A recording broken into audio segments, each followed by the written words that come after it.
ಗೌರವಾನ್ವಿತ ಮುಖ್ಯಮಂತ್ರಿಗಳೇ, financial adviser Rayareddy ಅವರೇ, ಮುಖ್ಯಮಂತ್ರಿಗಳ ಪೊಲಿಟಿಕಲ್ ಅಡ್ವೈಸರ್ ಮಿಸ್ಟರ್ ಗೋವಿಂದರಾಜ್ ಅವರೇ, ಎಲ್ಲ ನನ್ನ ಮಾಧ್ಯಮದ ಸ್ನೇಹಿತರೆ, ಪ್ರಿಂಟು ಮತ್ತು ಎಲೆಕ್ಟ್ರಾನಿಕ್ ಮೀಡಿಯಾ ಮತ್ತು ಎಲ್ಲ ಇತರ ಸ್ನೇಹಿತರುಗಳೇ,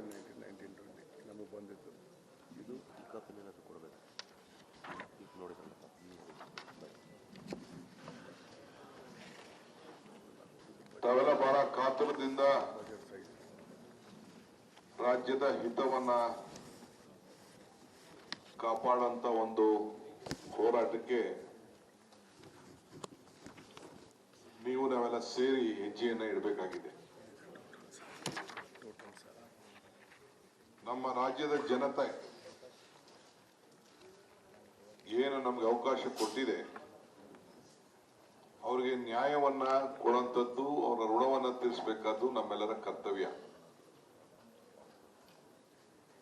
ಕರ್ನಾಟಕ ನಾವು ದೇಶದ ಒಂದು ಸಂವಿಧಾನ ವಿಧಿಸಿದಂತ ಒಂದು ಒಕ್ಕೂಟದ ವ್ಯವಸ್ಥೆಯಲ್ಲಿ ನಂಬಿಕೆ ಇರಿಸಿ ಕೇಂದ್ರ ಸರ್ಕಾರ ಜೊತೆ ಯಾವತ್ತೂ ಕೂಡ ಸಹಕಾರ ಸನ್ಮತಿಯಿಂದ ಸಮನ್ವತೆಯಿಂದ ನಡ್ಕೊಂಡು ನಾವೆಲ್ಲ ಬರ್ತಾ ಇದ್ದೀವಿ. ಆದ್ರೆ ಕೇಂದ್ರ ಸರ್ಕಾರ ಕಳೆದ 7-8 ವರ್ಷದಿಂದ ನಮಗೆ ಮಾಡ್ತಾ ಇರೋಂತ ಅನ್ಯಾಯ ಕೂಡ ನಾವು ಪ್ರತಿ ವರ್ಷ ಗಮನಿಸಿದ್ದೇವೆ. ಬಿಜೆಪಿಯವರು ಕೇಂದ್ರ ಸರ್ಕಾರ NDA ಅಧಿಕಾರಕ್ಕೆ ಬಂದ ಮೇಲೆ ಡಬಲ್ ಇಂಜಿನ್ ಗವರ್ಮೆಂಟ್ ಬಂದ್ರೆ ಬಹಳ ಎಲ್ಲ ಸುಜಿತವಾಗಿ ಕೆಲಸ ನಡೀತವೆ ಅಂತ ಹೇಳಿ ಅವರು ವಾದವನ್ನ ಮಂಡಿಸ್ತಾ ಇದ್ರು. ಈ ಮಧ್ಯದಲ್ಲಿ ಡಬಲ್ ಇಂಜಿನ್ ಗವರ್ಮೆಂಟ್ ಇತ್ತು. ನಾವು ಬಹಳ ತಾಳ್ಮೆಯಿಂದ ನಮ್ಮ ಸರ್ಕಾರ ಬಂದ ಮೇಲೆ ನಾವು ಈ ವರ್ಷ ಬಜೆಟ್ ನಲ್ಲಿ ನಮ್ಗೇನಾದ್ರು ಅನುಕೂಲ ಆಗ್ತದೆ, ನ್ಯಾಯ ಒದಗಿಸ್ಕೊಡ್ತಾರೆ ಅಂತೇಳಿ ನಾವು ಬಹಳ ತಾಳ್ಮೆಯಿಂದ ಕಾಯ್ತಾ ಇದ್ದೆವು.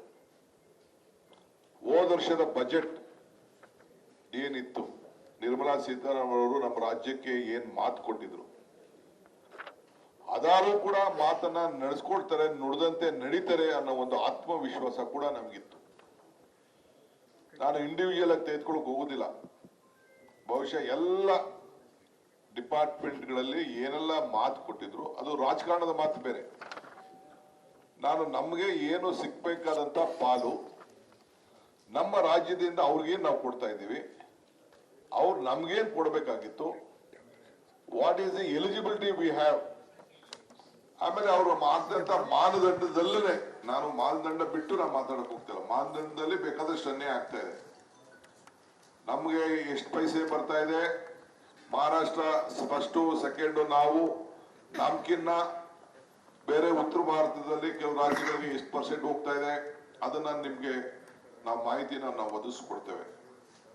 ಆದ್ರೆ ಇಲ್ಲಿ ರಾಜ್ಯಕ್ಕೆ ಸಂಪೂರ್ಣವಾಗಿ ನಮ್ಗೆ ನ್ಯಾಯ ಒದಗಿಸ್ಕೊಡೋದ್ರಲ್ಲಿ ವಿಫಲ ಆಗಿದ್ದಾರೆ. ನಮ್ಮ ಧ್ವನಿ ಎತ್ತಲೇಬೇಕು, ದೇಶದ ಜನತೆಗೆ, ರಾಜ್ಯದ ಜನತೆಗೆ ತಿಳಿಸಲೇಬೇಕಾದ್ದು ನಮ್ಮ ಕರ್ತವ್ಯ ಆಗಿದೆ. ಈ ಹಿನ್ನೆಲೆಯಲ್ಲಿ ಇವತ್ತು ನಾವು ನಾಳಿದ್ದು ದೆಹಲಿಯಲ್ಲಿ ನಮ್ಮ ಧ್ವನಿಯನ್ನ ಎತ್ತಲಿಕ್ಕೆ ನಾವು ನಮ್ಮ ಹೋರಾಟವನ್ನ ಮೊದಲನೇ ಬಾರಿಗೆ ಇಡೀ ಸರ್ಕಾರ, ನಾನು ಎಲ್ಲ ಶಾಸಕರಿಗೆ ಪಕ್ಷ ಭೇದವನ್ನ ಮರೆತು ಎಲ್ಲ ಶಾಸಕರಿಗೆ ನಾವು ಆಹ್ವಾನವನ್ನ ಕೊಡ್ತಾ ಇದ್ದೇವೆ. ದಯವಿಟ್ಟು ಸಂಸತ್ ಸದಸ್ಯರು, ಎಲ್ಲ ಸಂಸತ್ ಸದಸ್ಯರು, ರಾಜ್ಯಸಭಾ ಇರ್ಬೋದು, ಲೋಕಸಭಾ ಇರ್ಬೋದು, ಶಾಸಕರು, ವಿಧಾನ ಪರಿಷತ್ ಸದಸ್ಯರು, ನೀವೆಲ್ಲ ಬಂದು ನಿಮ್ಮ ಧ್ವನಿಯನ್ನ ನಿಮ್ಮ ಮತದಾರರಿಗೆ, ನಮ್ಮ ರಾಜ್ಯಕ್ಕೆ, ಕನ್ನಡಿಗರಿಗೆ, ಈ ರಾಜ್ಯದ ವ್ಯವಸ್ಥೆಯಲ್ಲಿ ಕೆಲಸ ಮಾಡ್ತಿರಂತ ಎಲ್ಲರೂ ಕೂಡ ಋಣವನ್ನ ತೀರಿಸುವಂತ ಕೆಲಸ, ನ್ಯಾಯವನ್ನು ಒದಗಿಸಿಕೊಡುವಂತ ಕೆಲಸ ಇವತ್ತು ನಾವೆಲ್ಲ ಮಾಡಬೇಕಾಗಿದೆ. ಪ್ರಜಾಪ್ರಭುತ್ವ ವ್ಯವಸ್ಥೆಯಲ್ಲಿ ಇರೋದು ಒಂದೇ ಒಂದು ಹೋರಾಟ.